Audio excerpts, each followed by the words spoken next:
I'm called the original madman all over the world. It drives me nuts.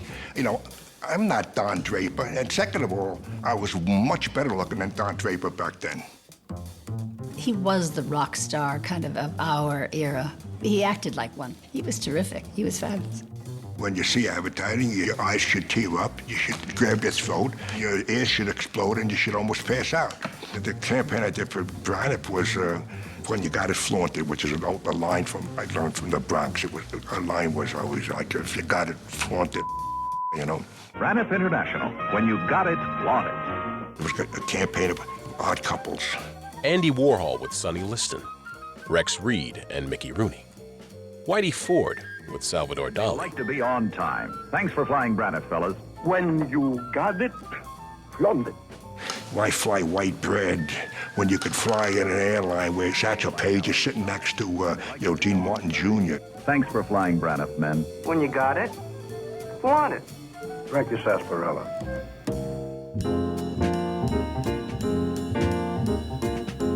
That was an interesting campaign that was saved by Bill Bernbach. It was not beloved by the account group at the agency who had to present it to the client. We knew from our own observation and from people you'd talk to, especially guys who went places on business, that they were very unhappy about the cars they had to rent, that they were dirty, they weren't treated very well, and they felt it was a kind of downer. And we knew that if Avis was going to do anything, it was going to have to be better. The approach? Yes, we're number 2. But being number 2 means we try harder. Avis execs initially rejected this proposal and told the agency to conduct some research. Anathema to Bill Bernbach. Research can get in the way, actually. We took this out to consumers, and the consumer said, well, you're saying Avis is only number 2. And if Avis is number 2, they're not number 1. If they're not number 1, you're obviously not the best. They typed up on little 3x6 cards what the ad said and took it out to airports to show to potential travelers.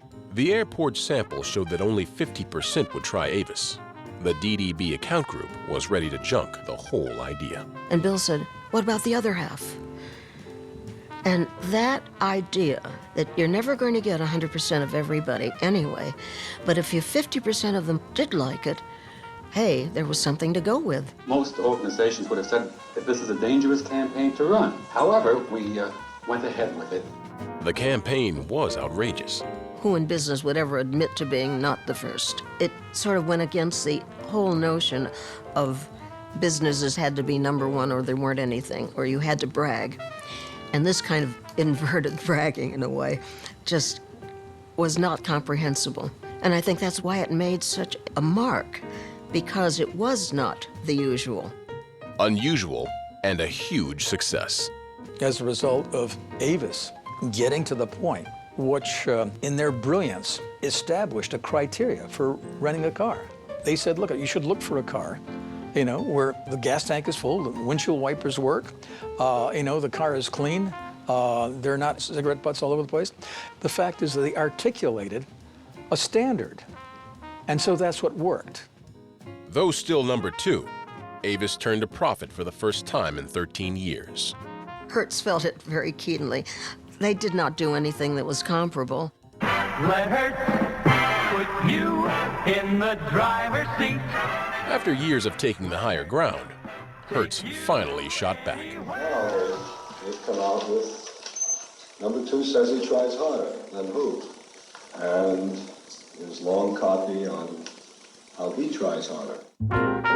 That was the work of Carl Alley and Emil Gargano. When they came to us in that first meeting, they said, if this advertising that they're doing continues and we don't do something about it, we will be number 2 in the next 2 years. You've been beaten up by your competitor who's insinuated, but never naming you by name, that you're sloppy, you're fat, your people don't care about their customers, your cars are dirty, your ashtrays are filled, the windshield wipers don't work. And so you've taken this, and as a leader, you're entitled to come back and straighten the record. And so the first ad we did for Hertz simply said, for years, Hertz has been told they're number one. Now we're going to tell you why. Hertz regrets that we had to do this in public. We're number one. We had really taken the wind out of them, and they weren't sure how to deal with it because we told people that there was simply no virtue in being in second place. And that was a constant reminder in all the ads we did. Within 90 days, we were successful in destroying one of the most successful advertising campaigns in the history of the business.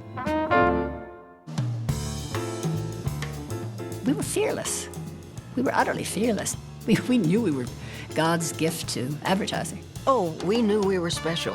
Oh, we did know that. We knew that there wasn't anybody else around who was doing advertising as we were, the same kind.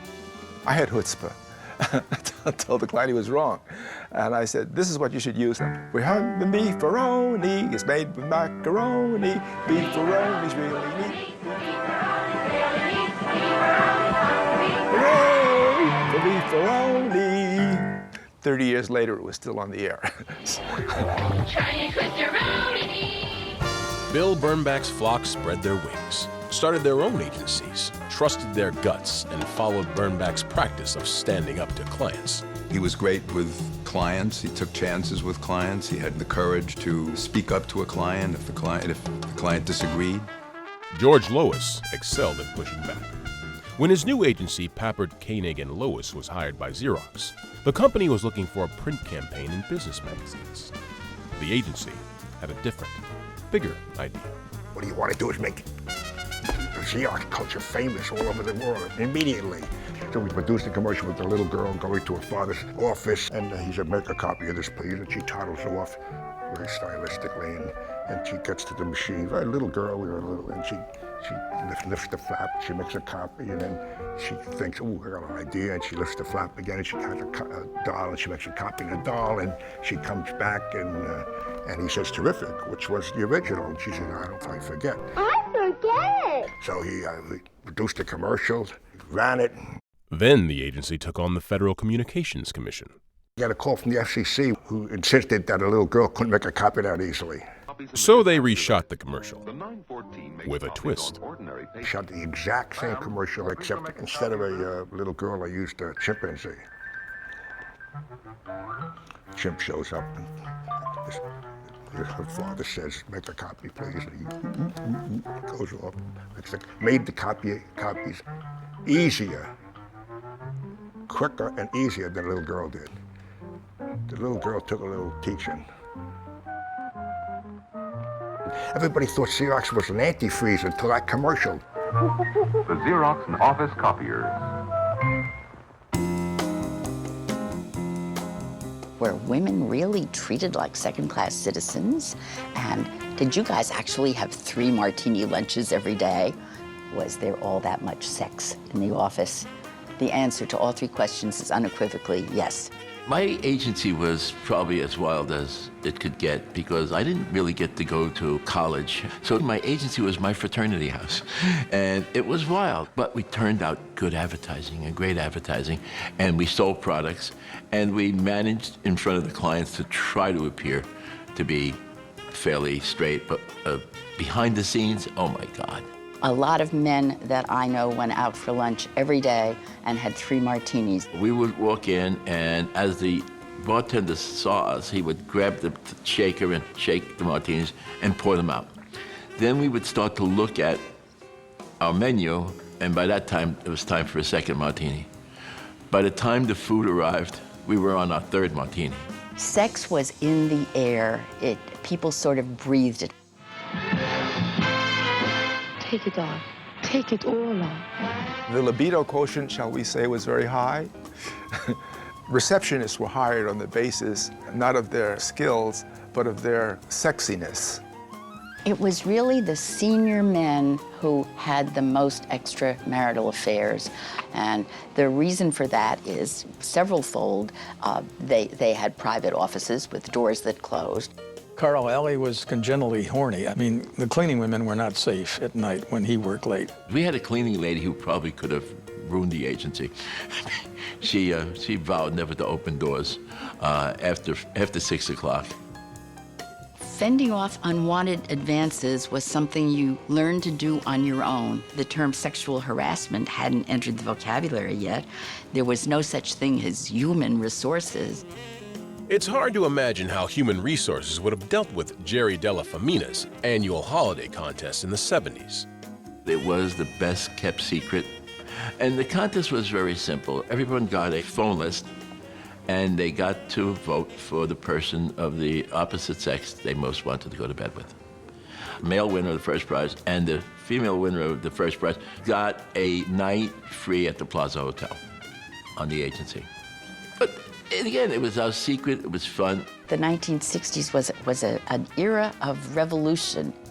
By 1963, more than 2 million American women were using a newly available method of birth control, the pill.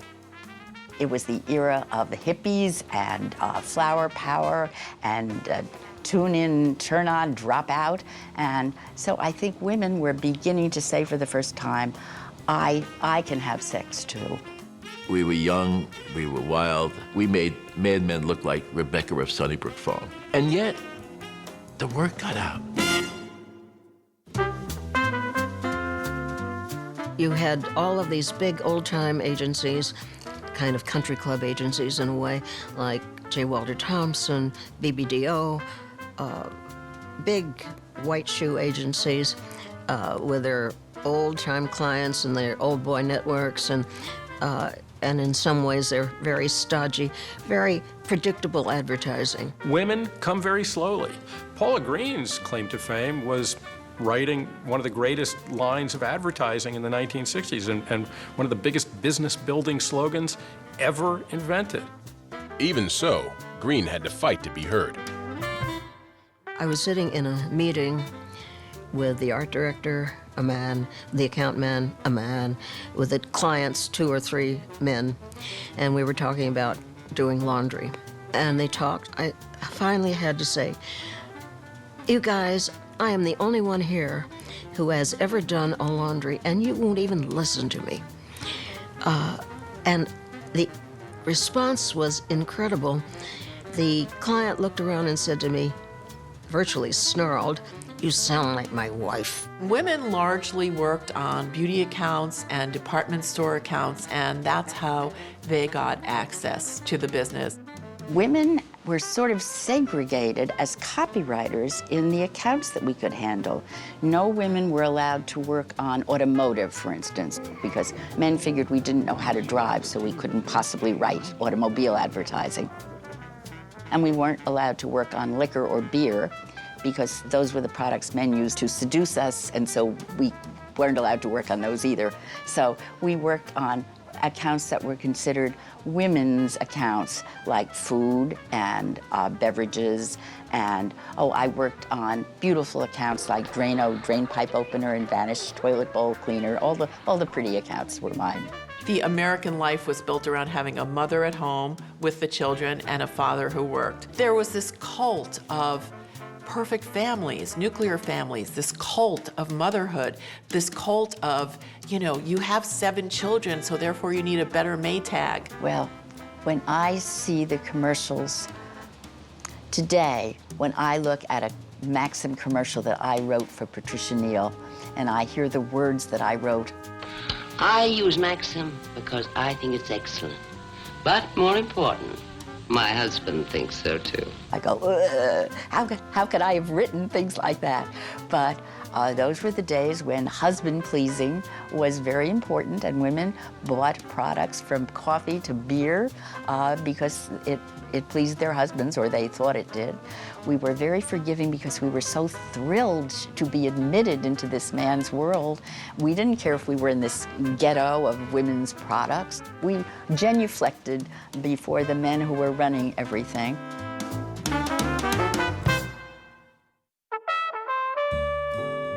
It was known for decades that Yale was a direct connection to J. Walter Thompson, and I think it was Bowdoin was a direct connection to McCann Erickson. So very self-perpetuating, very white, very male. It was totally waspy. I mean, if you didn't have a last name as a first name, like Linton Smith or something like that. You weren't possible as a prospect. But I really lucked out. Roy Eaton wrote advertising jingles for 25 years at Young and Rubicam.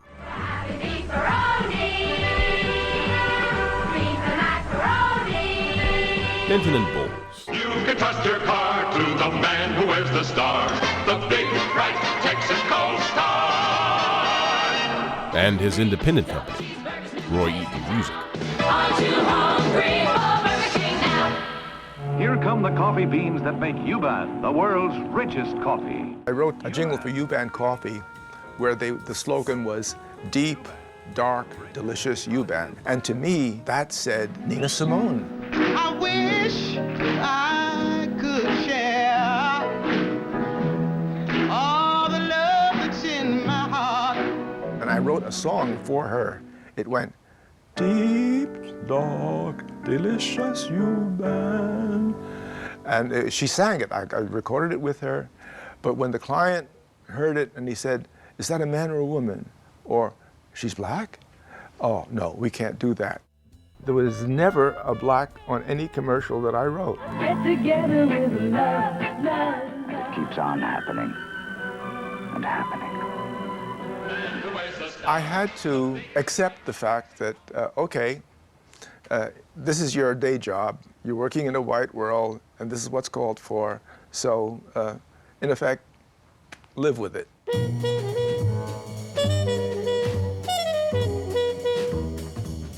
With the advent of television, with the return of veterans from World War II, with the growth of the economy and the hiring boom, the ability of the WASP elite to control the boundaries of American business, that starts breaking down. Television was this entirely new medium. And where was the talent for Sight, Sound, and Motion? This was once a dynamic, aggressive businessman. Well, a lot of that talent, a lot of it was Jewish. Hertz would like to help a little. Graphic design had always been part of Italian culture that had been about art and music. Pirelli. Bill Bernbach cut his teeth on the Orbax account, the department store account. So that's where a lot of the ethnics got their start. It was at ethnic agencies working for retail accounts. Again, Bill Bernbach was a pioneer. Doyle Dane Bernbach, an agency famously founded by two Jews and an Irishman, becomes a mainstream ad agency. Bernbach's agency continued breaking the rules, creating in 1964 a multi-ethnic campaign for Levy's Jewish rye bread. He took something as tedious and everyday as rye bread and made it this, knock your eyes out celebration of something. He was really the first to show diversity in that you don't have to be Jewish to love Levy's. That really took a risk because people really didn't even say Jewish in public then. I started working full-time in 1976. That was my first real job. Up until then, I'd been selling some copy, I'd been doing some little things.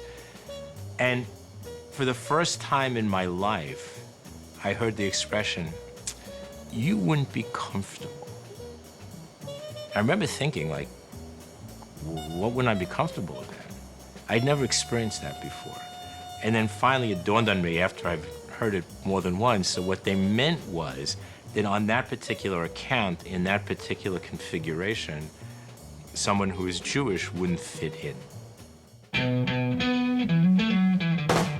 The creative agencies I'm talking about, we grew up as FDR Democrats, mostly left-wingers, for civil rights, against racism, against anti-Semitism. Ad agencies make money by selling products and services, and sometimes politicians. In 1964, Doyle Dane Bernbach created an infamous TV commercial for President Lyndon Johnson's election campaign. 8, 9, 10, 9, 8, 7, 6, 5, 4, 3, 2, 1, 0. These are the stakes. To make a world in which all of God's children can live, or to go into the dark. we must either love each other or we must die. Vote for President Johnson on November 3rd. The stakes are too high for you to stay home. And though it only ran once in September 1964, the commercial was repeated, shown on news and talk programs, and became a water cooler conversation. Johnson was elected and famously pushed through much important legislation. Those are the days when the president can push anything through Congress.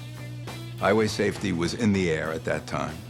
Ralph Nader's book, Unsafe at Any Speed, was making headway, and President Johnson was able to pass all kinds of driver safety and highway safety legislation through Congress. Mobil Oil hired Doyle Dane Bernbach to create an institutional public service campaign about safe driving. They came up with a theme that said, "We want you to live." That was our theme. We're in the business of selling gasoline and oil, and we want you to be around to try it. We want you to live. And we said, okay, what's the most dramatic way we could present that? If you drive at 60 miles an hour and hit something, it's exactly the same as driving off a 10-story building. The creative team bought 3 identical cars. We had 2 tiny cameras inside the car, so you could see it going down through the front window. And the car went off the building, cantilevered down, halfway down, it went over on its back. So what we did was we had so much fun. We had a giant crane. We lifted the second car up, hung it straight, and dropped it head on. So we were able to cut back and forth as it hit the ground, and another camera on the ground caught that. It was just great. And we had so much fun, we threw the third car off just for kicks.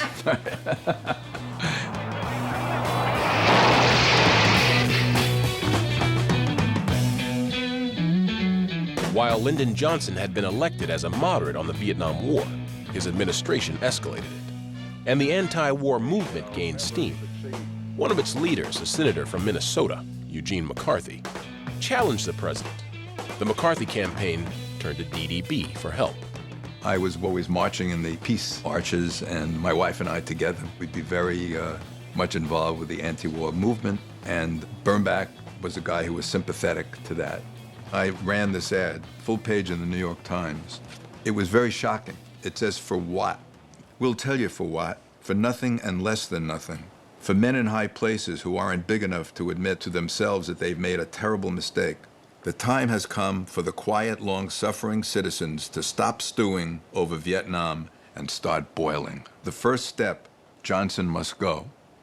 And I set the type that night, and the next day it came in, and I had it in my hands, Johnson must go. I was shaking. In those days, you never would say that about your president. It was always your president, right or wrong. I shall not seek, and I will not accept the nomination of my party for another term as your president.